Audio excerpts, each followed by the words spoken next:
Law and order नाम की तो चीज़ देखने को नहीं मिलती, और इसमें सबसे जो दुर्भाग्य की बात वो है सरकार की लॉ एंड ऑर्डर के प्रति उदासीनता। अभी तक जो 5 दिन की यात्रा रही है, उस जिस प्रकार से लोगों ने उसमें समर्थन दिया है, उससे बड़ा एक स्टैंडर्ड प्ले बुक है जिसके हिसाब से वो काम करते हैं कि लोगों को पहले दुखी कर दो और फिर थोड़ी सी राहत देके ये कहो कि देखो हमने आपके लिए कितना। आज में एक विभाजन पैदा करने का जो प्रयास है, एक जो किरकिरी पैदा की गई है, उससे पार पाई जा पूरा का पूरा। और राहुल गांधी पहले दिन से कह रहे थे कि जीएसटी का कभी ये मंशा ही नहीं थी कि आप 6 स्लैब उसमें के आने लग रहे हैं, तो उससे तो पूरा पुलिस प्रशासन जो है वो सवालिया निशान के घेरे में है। क्योंकि जीएसटी का सारा मकसद था सरलीकरण। सरलीकरण का मतलब 1 या 2 स्लैब हो, तो 8.5 साल बाद जागे हैं ये। और फिर जब पहले इम्प्लीमेंट किया था उसको भी मास्टर स्ट्रोक कहते हैं, फिर 8.5 साल बाद जब उसको गलती तो नहीं मानते, खैर किसी चीज की भी नहीं मानते, और उसको जब अब कम कर रहे हैं तो उसको भी मास्टर स्ट्रोक कह रहे हैं जी। और आज जैसे आप 5 अक्टूबर से निकले हैं, अभी ना कोई चुनाव है ना कोई कैंपेनिंग किस बात का, लेकिन ये सद्भाव यात्रा किस मायने से लेकर चल रही है? दो मुख्य उद्देश्य हैं। जो 2 बड़ी कमियां थी जो पिछले चुनाव के बाद उजागर होकर सामने आई, उसमें एक तो ये थी कि जो समाज में एक विभाजन पैदा करने का जो प्रयास है, एक जो किरकिरी पैदा की गई है, उससे पार पाई जा सके। और वो राजनीतिक तौर पे शायद इसलिए उसका उस तरह से उस मुस्तैदी से मुकाबला नहीं हो पाया क्योंकि संगठन नहीं था।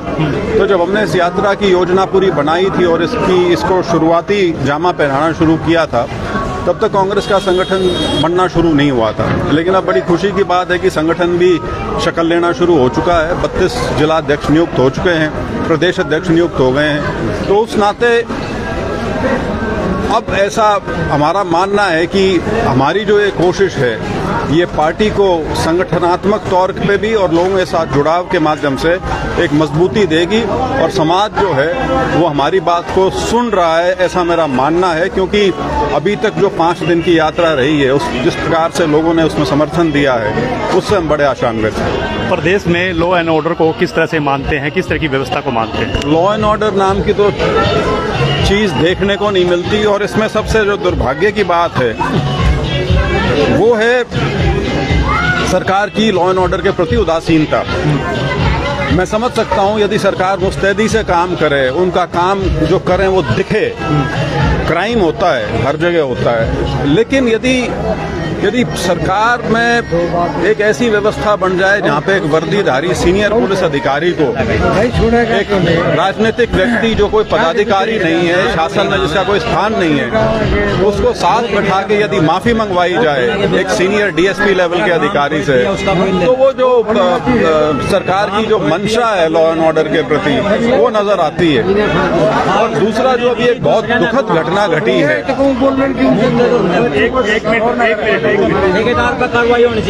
जिसमें एक बहुत दुखद घटना हुई है, जिसमें एक बहुत ही सीनियर पुलिस अधिकारी, आईपीएस अधिकारी हैं, आईजी रैंक के, उनकी जो मौत हुई है सुसाइड से। मुझे उसके पूरे तथ्य नहीं पता, लेकिन जितने भी छन के आने लग रहे हैं, तो उससे तो पूरा पुलिस प्रशासन जो है वो सवालिया निशान के घेरे में है। तो लॉ एंड ऑर्डर की क्या स्थिति होगी उससे अंदाजा लगा सकते हैं आप।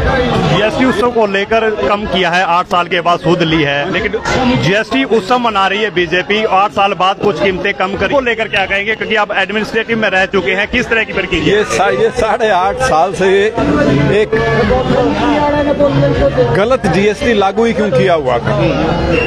विपक्ष पूरा का पूरा और राहुल गांधी पहले दिन से कह रहे थे कि जीएसटी का कभी ये मंशा ही नहीं थी कि आप 6 स्लैब उसमें लगाओ और इतने ऊंचे उसमें आप टैक्सेस रखो। ये वो पहले दिन से इस बात को कह रहे हैं कि जीएसटी का सारा मकसद था सरलीकरण। सरलीकरण का मतलब 1 या 2 स्लैब हो, तो 8.5 साल बाद जागे हैं ये। और फिर जब पहले इम्प्लीमेंट किया था उसको भी मास्टर स्ट्रोक कहते हैं, फिर 8.5 साल बाद जब उसको गलती तो नहीं मानते, खैर किसी चीज की भी नहीं मानते, और उसको जब अब कम कर रहे हैं तो उसको भी मास्टर स्ट्रोक कह रहे हैं और उसको उत्सव के तौर पे मना रहे हैं। तो बीजेपी का ये एक स्टैंडर्ड प्ले बुक है जिसके हिसाब से वो काम करते हैं कि लोगों को पहले दुखी कर दो और फिर थोड़ी सी राहत देके ये कहो कि देखो हमने आपके लिए कितना कुछ कर। आपने 5 तारीख से यात्रा शुरू की है, उससे 5 दिन पहले एक यात्रा की याद दिलवा रही है, क्योंकि आपका एक हाथ पैंट की जेब में होता है, एक तिरछी टोपी सर पे होती है। क्या कोई मैसेज छिपा है जो राहुल गांधी? देखो ये जो धूप है, मेरे को एक फौजियों के ग्रुप ने वो हैट भेंट की थी, तो मेरे को उसकी उपयोगिता एकदम से नजर आई। लेकिन लोगों को राहुल गांधी की याद दिला रही है कि जो उनकी यात्रा थी पूरे दर। राहुल गांधी हमारे शीर्ष नेता हैं और मेरी यात्रा की जो प्रेरणा है वो भारत जोड़ो यात्रा जो राहुल गांधी जी ने की थी वो उससे है। लेकिन मैं नकल करने की कोशिश कर रहा हूँ जानबूझ के, ऐसा कुछ नहीं। कोई हिडन मैसेज हो? नहीं, कोई हिडन मैसेज नहीं, खुला मैसेज है हमारा सबके लिए। राहुल गांधी यात्रा में शामिल होंगे? क्योंकि कुछ नेता कह रहे हैं कि ब्रजेंद्र सिंह की निजी यात्रा है। नहीं, वो साथ में उन्होंने ये भी कहा है कि कोई भी यदि इसको ज्वाइन करना चाहे तो उससे भी किसी की कोई आपत्ति नहीं है, क्योंकि पार्टी को मजबूती करने की यात्रा है। तो बाकी जब कांग्रेस के लोग हम सारे और कांग्रेस का झंडा लेकर चल रहे हैं और राहुल गांधी का संदेश लेकर हम आगे बढ़ रहे हैं, तो हमारी कांग्रेस की यात्रा है। और राहुल गांधी जी की यात्रा में भागीदारी मैंने सबको निमंत्रण दिया है, उनकी तो इजाजत लेके मैंने ये यात्रा की औपचारिक घोषणा की थी। तो मुझे विश्वास है कि देर सवेर हो सकता है जरूर आए। 18 किलोमीटर पैदल यात्रा कर रहे हैं, क्या विकास कहीं किसी गांव में नजर आया? अभी तक तो 20 से ऊपर की एवरेज है। विकास तो मैं अभी जो आया हूँ अलेवा से और यहाँ, मतलब विकास उस 15-17 किलोमीटर के अंदर सारा ही नजर आ जाता है जितना हुआ है। बहुत बहुत धन्यवाद। तो ब्रजेंद्र सिंह पूर्व सांसद हमारे साथ जुड़े हुए थे, सफेदों विधानसभा पहुंचे हैं और सफेदों के जो है अपनी यात्रा का आगाज जो है वो किया है। सद्भाव यात्रा का नाम दिया हुआ है और जमावड़ा आप देख सकते हैं, लोगों में उत्साह और कांग्रेस के कार्यकर्ताओं में हाथ आप देख सकते हैं, तो काफी जोश और उत्साह जो है आपको नजर आ रहा है। तो लाइव तस्वीर में बने रहिएगा और वीडियो को ज्यादा से ज्यादा शेयर करते रहिए।